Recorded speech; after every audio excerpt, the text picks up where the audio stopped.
Hello friends, Hariom. कैसे हैं आप लोग? आई होप आप लोग अच्छे होंगे, स्वस्थ मस्त होंगे। मैं भी बहुत अच्छी हूँ फ्रेंड्स। सबसे पहले तो फ्रेंड्स मैं आपको आज एक सत्संग की वार्ता बताती हूँ, आपको ज़रूर समझ में आएगा। कहते हैं कि दुआ व बद्दुआ श्राप जिसको लग गया तो आखिरी सांस तक पीछा करता रहता है। दुआ लग जाए तो सिंहासन पर बैठा देता है, बद्दुआ लग जाए तो फकीर बना देता है। बचें से होश में रहें, बेहोश ना हो। शकुंतला दुष्यंत की याद में बैठी थी। उनको तो होश भी नहीं था, बिल्कुल होश नहीं था कि उनके आजू बाजू आगे पीछे कौन है क्या है। उन्हें तो केवल दुष्यंत की याद सता रही थी। और दुर्वासा जी के बुलाने पर वो नहीं बोली, माना उन्होंने सुना ही नहीं। तो उन्होंने उनको श्राप दे दिया। श्राप ही बद्दुआ लग जाती है। श्राप। और शकुंतला के लाख रोने पे गिड़गिड़ाने पे उन्होंने कहा, ठीक है, मैं अपना श्राप तो वापस नहीं ले सकता, लेकिन दुष्यंत ने जो अंगूठी दी है आप उनको दिखाओगी तो वो पहचान जाएंगे, लेकिन इसका असर कम हो जाएगा लेकिन ख़त्म नहीं होगा। ऐसे ही अगर हमें बद्दुआ लग गई तो हमारा जीवन भर पीछा नहीं छोड़ती है। आपने देखा, जब शकुंतला दुष्यंत के सामने गई तो उन्होंने पहचानने से इनकार कर दिया। उन्होंने बहुत याद दिलाया, फिर उन्होंने कहा आपकी दी हुई अंगूठी मेरे पास है। जैसे उन्होंने अंगूठी निकाल कर दिखाना चाहा तो उनके हाथ से अंगूठी गायब थी। तो ये होता है श्राप का असर, दुआ बद्दुआ का असर। दुआ बना देती है, बद्दुआ हमको फकीर बना देती है। इसलिए दुख परेशानी अगर आए तो अपने होश ना गंवाएं। दुख तो सबको भासता है, हम सब मनुष्य हैं। कुछ भी कर्म करो, एक बात याद रखना, परमात्मा हरदम ऑनलाइन है, उससे कुछ नहीं छिपा। ना घमंड में रहो, ना गरूर में रहो। बस जिनसे विचार नहीं मिलते उनसे दूर रहो। गलत बातों का विरोध समय आने पर करना चाहिए, वरना युधिष्ठिर की तरह सहन करने से महाभारत जैसा युद्ध तय है। किसी को खाते पीते देखकर हमारे मन में ईर्ष्या होती है और हम सामने वाले को बद्दुआ देने लगते हैं। हम क्यों बद्दुआ दें? कभी कभी दिखावा करने से भी हाय बद्दुआ लग जाती है। कोई पहने होगा, कोई ओढ़े होगा, तो जो उसको जानता होगा उसकी बद्दुआ जल्दी लग जाती है। जो हमको जानता है उसकी बद्दुआ बहुत जल्दी लग जाती है। कभी कभी आपने देखा, अरे कल तक तो ये भीख मांगते थे, आज देखो कैसे बन ठन कर घूम रहे हैं। तो देखिए, मेहनत से ही किस्मत बनती है। लोगों की बद्दुआ असर नहीं करती है कि हमने कोई भी बुरा कर्म नहीं किया है, सामने वाला मुझे जलन में बद्दुआ दे रहा है, वो बद्दुआ मुझे कभी नहीं लगेगी, बल्कि उसका उल्टा हो जाएगा।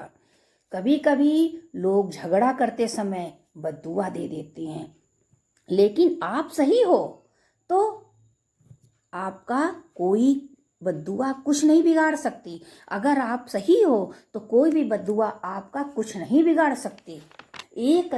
एक अच्छा इंसान आपको अंतिम दिन तक साथ नहीं छोड़ता है। हर हाल में जीना सीखिए, सबकी बातें दिल से मत लगाइए। कोई आज है, कल कोई बिछड़ेगा, कोई पराया मिलेगा। कुछ आएंगे, कुछ जाएंगे, कुछ ठहर जाएंगे, कुछ तुम्हारा मूल्य समझेंगे, कुछ नहीं समझेंगे। से अंधों को सलाम करते हुए आगे बढ़ो, क्योंकि तुमको अपने आप को भी देखना है। और जो जैसा करता है वक्त की मार उस पर जरूर पड़ती है। तुम तो वक्त की मार खाकर निखर जाओगे, लेकिन सामने वाला कर्म बना लेगा। ज्यादा समझदारी जीवन को बेरंग कर देती है। पानी का कोई रंग नहीं होता। कभी कभी लड़ाई झगड़ा होता है तो सामने वाला बोल देता है जा तेरा सत्यानाश हो जा, तो क्या उसके कहने से सत्यानाश थोड़ी ना होता है।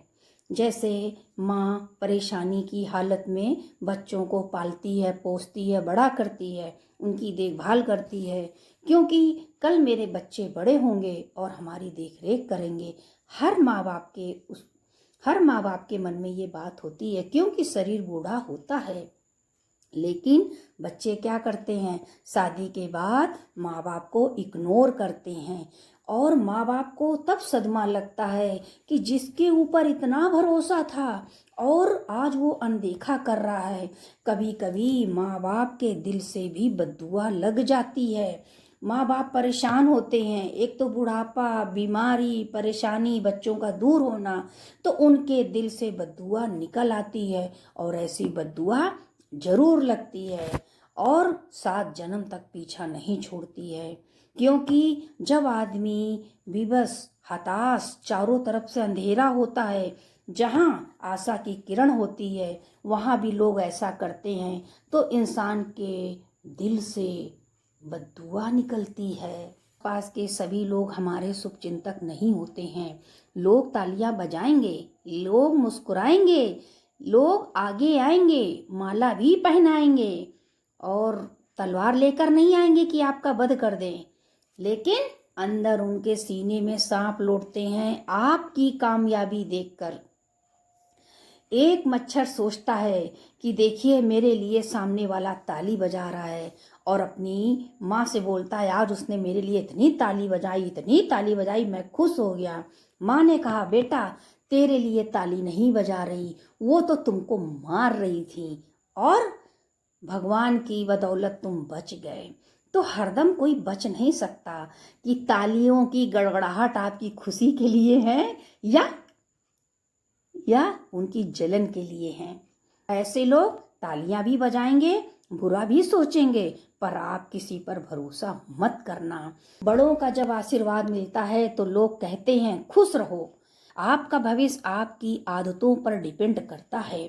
भविष्य को सुधारने के लिए अपनी आदत सुधारो।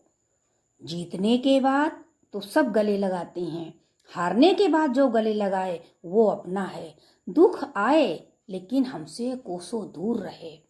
अगर आपके जीवन में संत है, सत्संग है, गुरु है, तो आपके पास वो शक्ति है कि आपकी हर परेशानी, दुख, मुसीबत टाल सकती है।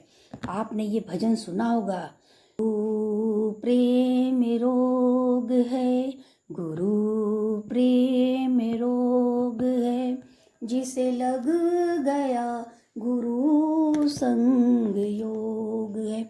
जिसे गुरु का रंग लग गया, जिसने गुरु का संग किया, तो उसको संग का असर जरूर हुआ। एक बार एक गुरु अपने शिष्यों के साथ जंगल के रास्ते से जा रहे थे। वहां पर उनकी शिष्यों ने देखा बहुत बड़ा सांप पड़ा था, हजारों चींटियां नोच नोच के खा रही थी और वो देखते रह गए। गुरु उनके मन की बात समझ गए। तब शिष्यों ने कहा गुरुजी ये एक सांप हजारों चींटियां नोच रही हैं, ऐसा क्यों? गुरुजी बोले यह पहले जन्म में गुरु था जिसने अपने शिष्यों से बहुत सेवा ली थी, तो यह सांप बना और सारे शिष्य चींटी बनकर नोच नोच खा रहे हैं। तो देखिए गुरु शिष्य का भी नाता ऐसा होता है जो हिसाब पूरा करना पड़ता है। इसलिए कर्मों की मार से बचें, ऐसा कोई कर्म ना करें जो धोखे से हमारे लिए श्राप या बद्दुआ बन जाए। गुरु शिष्य नहीं पर भगवान और भगत का संबंध हो, जिसमें भगवान भक्त को आप समान बना लेते हैं। प्रकृति ठीक चल रही है, आप उसमें दखल मत दीजिए। गुरु सिर्फ शब्दों से नहीं बल्कि अनुभव से भी माया जाल से छुड़ाते हैं। गुरु हमारी देह का पर्दा उतारते हैं तो अपनी ही आत्मा को प्राप्त करके आनंद स्वरूप हम हो जाते हैं। गुरु आत्मा का दर्शन कराते हैं, गुरु लोभ लालच मोह से हमें निकालते हैं। मैं मोटिवेशनल स्टार नेक्स्ट वीडियो में आपसे मिलती हूँ। आपको ये ब्लॉग वीडियो कैसा लगा आप ज़रूर बताइएगा। तब तक के लिए सभी फ्रेंड को हरि ओम।